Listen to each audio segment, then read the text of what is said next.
Sebuah video pendek ramai beredar di media sosial Telegram pada Selasa 27 Desember 2022. Dalam rekaman tersebut menunjukkan salah satu bangunan di tengah kota Bahmut, tepatnya di kawasan Artemovsk alami kebakaran. Tidak diketahui pasti apa yang menjadi penyebab terjadinya kebakaran hebat pada bangunan tersebut.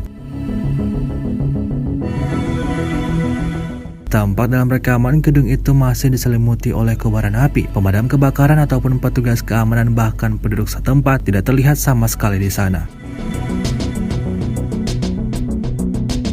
Hingga video ini beredar, belum ada konfirmasi resmi dari pihak angkatan bersenjata Ukraina.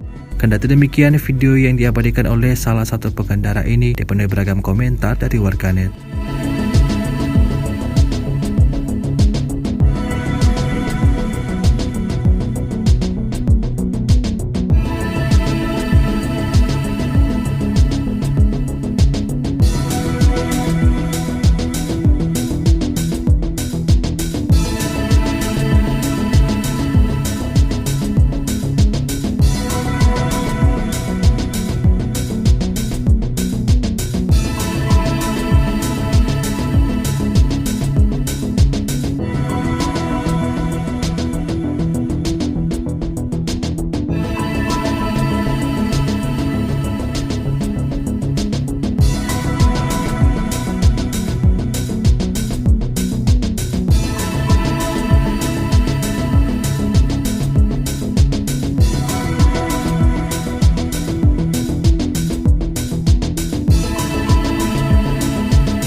Terima kasih sudah nonton.